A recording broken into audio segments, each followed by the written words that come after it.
and he's found the back of the net. Just a little off foot, thinking he's going to go far post. Not strong enough with his right hand. Whips that one in. Far post, almost made him ends, and they have. He has the hat-trick. The second in his career. The third of the night. The hat-trick hero. Talked about you're not going to be able to sustain that kind of pressure. To the corner. Goes towards the near post. And you're at the angle, and what a goal! What a goal! Hello, everyone. It's Rev Brad, and today's podcast a little bit different.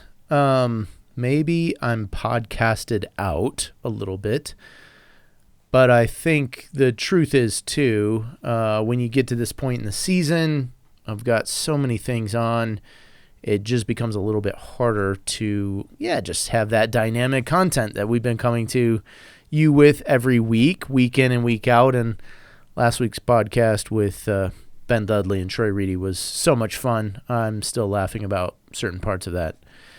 But actually, on today's pod, what I wanted to share with you is a little bit about our World Cup devotional, kind of do a look back, because it was right about this time last year that we were working really hard to publish and get ready this devotional book for the Men's World Cup that was happening in Qatar. And so what we've decided to do this year is I've decided to rewrite and revise the devotional to kind of make it a little more timeless and not so time and event oriented around last year's World Cup for the men. So there's a new book available. It's right now, the ebook's out. They're still working through the review process as of this podcast recording for the paperback version, but it's available on Amazon. It's entitled The Light is Coming. I'll put a link in the podcast notes. The Light is Coming. It's available on Amazon, and it's simply subtitled a Soccer Devotional. But I want to look back at last year's 2022 World Cup devotional. We did it in Spanish and Portuguese, so I really felt good about that. I felt really inspired by that. And I just want to kind of talk through some of the backstory that you may or may not know. I don't know that I shared this with many people. Maybe personally I've shared it with some. But I just want to talk a little bit about how the project came together and some of the impetus behind it, some of the rationale and reasoning, and share some of what I think is a beautiful way that it came together for our first book and publication. So starting out, I've got a copy of the English version kind of right in front of me. The Spanish and Portuguese versions are in my office as well. But the cover art, it's interesting. We came to this point where let me talk about the art on the book, throughout the book, in the original version. If you look on the inside page, you'll see the names of three gals: Stella, Kaylee, and Kira. Kaylee's actually my daughter, my second oldest. And I had come to her and said, maybe in springtime of last year, hey, would you and your friends be up for doing some artwork? And what kind of artwork, Dad? Well, we might be doing this World Cup themed devotional book for the fall period, through up to Christmas or in Christmas season. So what about doing some artwork? And we kind of talked about in spring. I kind of had in mind throughout the summer, hey, why don't you come out to some matches, some games, and just get a sense of the stadium, the people, the crowd, just to kind of see the environment. Maybe this will inspire. I don't know that happened. I can't remember. I think there was one game we were going to go to together. I was going to take her and her friends, and it got canceled or stormed out or something like that. But then we got a little closer to it, around about August, September. School had started. My daughter was in an art academy with these gals. And so I just put down some ideas for her and said, what about doing the art? In talking with her art teacher, the art teacher said, maybe you don't want to speak too much to the images. Like, just let them come up with it themselves. Let them be inspired by something, which I think was a little hard for my daughter. If I'm honest, she shared with me a couple times, like, Dad, I don't know soccer that well. But I kind of gave her a few hints, a few subjects to kind of think about. So if you look at the cover, what this is kind of a blown up or a zoomed in photo. What I asked for kind of was like a stadium overhead picture. And so you got this pitch, kind of green colored space, and a stadium, a circular stadium kind of around it. And, originally when we started working on the art, there was one piece that had kind of set apart, and it was week 8.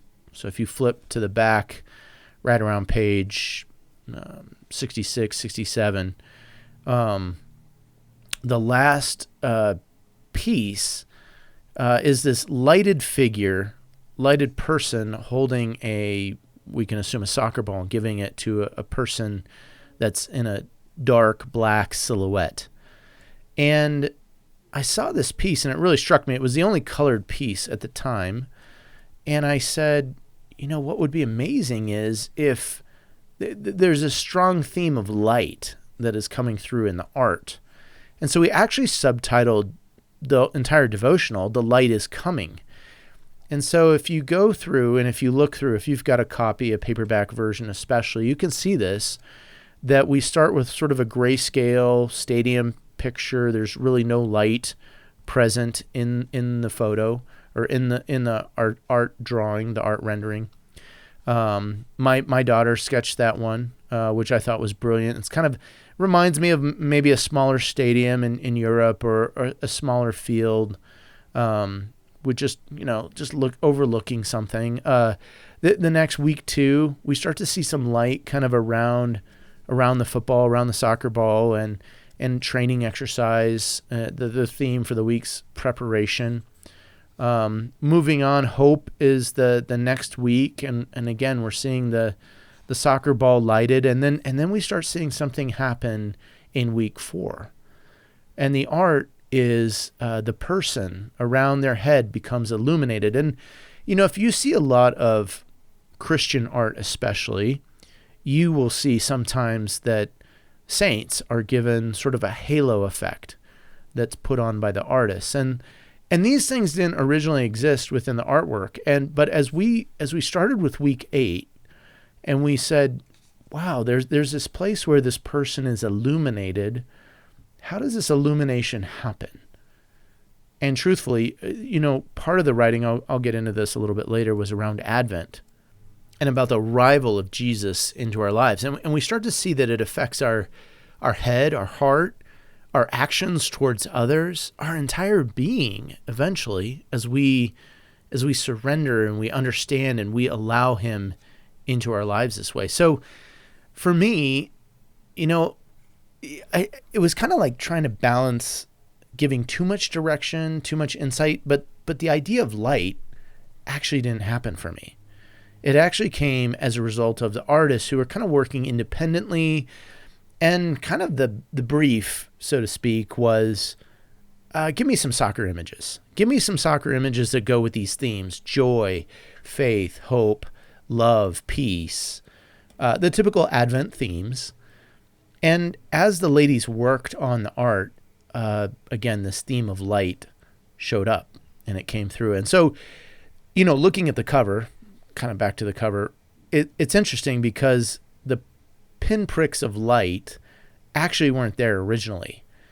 But because of where we had come with the theme, "The Light is Coming," we started to say, like, can we imagine that there are people in the stadium that exhibit light, the light of Christ in their lives? And that's kind of where some of this art came from. Now, I did get some feedback from some very important people in my life, namely my daughters. They were like, "Dad, we do not like the cover." But time crunches being what they are, and, working with an art team, and me not really being great at art direction, it's kind of what it is. But I kind of like it. It's a little whimsical. I think it fits with the rest of the art, and I like this movement. So maybe you never noticed it, but if you have one of the paperback versions, you'll see the way that we light just seems to grow within each of the images as we go throughout the weeks, I should say, and throughout the book. So again, part of our process and part of our rationale behind why even do this was the Men's World Cup last year happened during the season of Advent, and the final game was played a week before Christmas Day. And so, talking with board and friends and other, the people that co-wrote with me, we just felt a sense of we need to capture this moment because this could be the only World Cup that gets played during this time of the year. And it was especially unique because of where it was being played, the time of year it was being played, of course. And so we thought, let's try to capture the season of Advent. For me, too, I'm a person that observes Celtic Advent, which is 40 days prior to Christmas Day. So November 15th is when Celtic Advent begins. And that was right around, I think, November 12, 13, 14, somewhere within there was a time in which teams were actually starting to travel down to Qatar, or they were gathering and starting to train and prepare for the World Cup. And so, you can see it in the introduction. I won't read it, but I just thought, man, this wonderfully meshes together. The time frame does. And as we thought about it, we thought, some of the athletes we work with will be headed to Qatar from the men's side, the Canadian side, especially some of their other national teams. So let's work really hard to get this done and maybe even get it into their hands so that they can have this during their time at the World Cup. And so we know of a few players that actually did take this or had this with them in country with their teams. And hopefully they were able to be blessed by it. Let me talk a little bit about the editor. Jan Van Vliet is a former Dordt University professor, serves on the board of Soccer Chaplains United, and he did a great job looking over and giving an initial edit to our work. Also, our Memphis chaplain, Greg Eit, also put eyes on it and helped us with just some grammar and punctuation as we went through a second and third revision cycle. Of course, I wrote most of the kickoff. So we decided, what are we going to do? Are we going to do every day? Which, that would have just been a massive undertaking. And I literally had started back in the spring writing, let's do a daily devotional for 5 weeks. Let's do 5 writings, but it just was too much. And so I asked some other chaplains, hey, would anyone else want to write with me? And Jordan Meadus is a chaplain of ours, works in Virginia, works with the youth club now, All In Elite. And he'd worked with a high school team and kind of just been regionally available. Jordan raised his hand. Kurt Schrempert, he's been the longtime chaplain with Colorado Springs Switchbacks, which is a Division II team here in Colorado, and myself with Rapids. So we felt like we have the gamut of, at least on the men's side, we have the gamut of just the whole spectrum of the game, from youth all the way up to first team kind of elite pro division soccer. And yeah, some folks have kind of been, well, who was your audience? Was it really young people? Was it kind of this mix? And yeah, to be honest, I think our audience could have been a little bit better, just who we were aiming for. But I told the guys, write for your people. I felt like I was writing for my people, for the athletes and coaches and staff members that I work with. And so it was just neat to see it come together. But we decided instead of doing, each of us really cranking stuff out, we would just do kind of a kickoff, halftime, final whistle kind of motif. And so 3 readings a week, we felt like that's not too much. There's going to be scripture that they can reflect on, or we'll point them back to the Bible reading so that they can get into the themes, some of the standard themes, and kind of meet the people that go along with the story of Jesus' first arrival.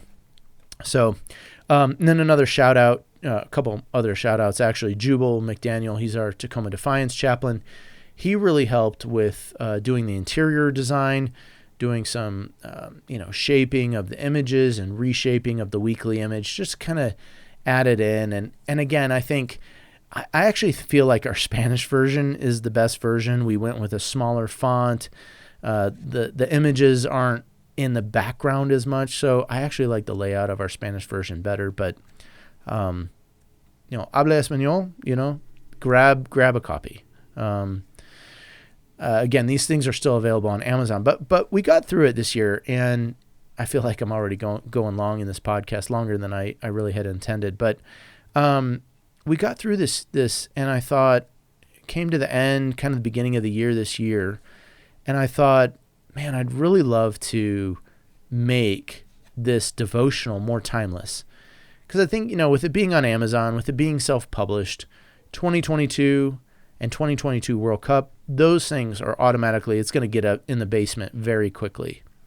And so started working a few weeks ago, and I just got permission from Kurt and Jordan. I said, hey guys, do you mind if I just revise your work? Not with meaning necessarily, but just kind of revise your work and take away some of the time references, some of the World Cup references, so that it becomes a little bit more general and broad as a soccer devotional.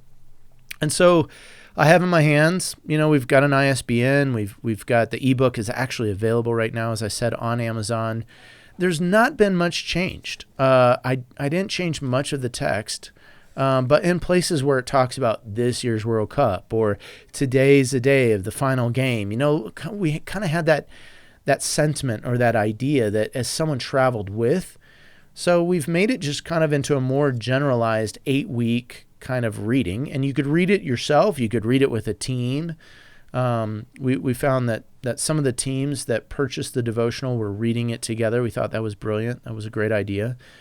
We left most of Scripture intact, and so there's not been too many changes. So if you're like, I don't know, I can kind of read past 2022 and 2022 World Cup, great.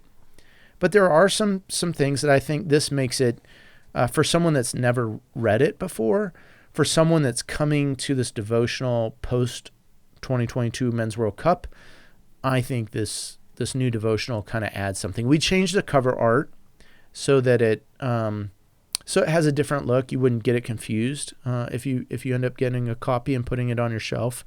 We also changed the title, just something you have to do when you do a revision, or we felt like this was a major rewrite just because we were getting away from the timeliness of the 2022 World Cup. And you could use it for Advent. We left some of the Advent references in there, but we kind of set it up like, hey, you could use this for Advent and Christmas, or you could use this for another 8-week period that you go through as an athlete or a coach, or however you go through it. Which is interesting because I find that there are these 8-week moments of life that we go through. Maybe it's an off season, maybe give or take a few weeks. Maybe it's a preseason time, but it seems like there's these 8-week moments in life where, I don't know, maybe something like this would be helpful. Maybe something like this would give encouragement. And we feel like too, the themes, even though they're Advent related, they're really themes that someone might really be encouraged by to read and go through. And again, as you see the theme of the light coming and growing, we kind of feel like this is true to our journey. So anyway, sorry that today is kind of a more low-key podcast. Hopefully you don't read it as a commercial. But I did want to share, I really enjoy the work that I get to do with the different folks of Soccer Chaplains United. And I think, too, doing this revision and creating sort of a second version of this devotional hopefully will touch more lives and reach more people and be something that, I don't know, probably where it will end up on the Amazon charts it'll take some seeking and finding to do. But again, too, I'm just really glad to work on projects like these. And going away, I hope that you'll give it a check out. If you have not, if you didn't get a copy of our 2022 World Cup, I just encourage you, look for this new devotional. It's entitled The Light is Coming, a soccer devotional. It's self-published. It's on Amazon. So, and you'll see our big Soccer Chaplains United logo It's available in ebook. Right now, it's just available in English. I don't know if we'll go through the work and effort to translate into Spanish and Portuguese. We might, but those things exist out there too if you want to check it out in the 2022 World Cup version as well. So, hey, my friends, thanks for listening today. We'll be back next week with a little bit more of our typical kind of podcast, and I'm looking forward to catching up and seeing y'all. But blessings. This has been Rev Brad coming to you from the Touchline.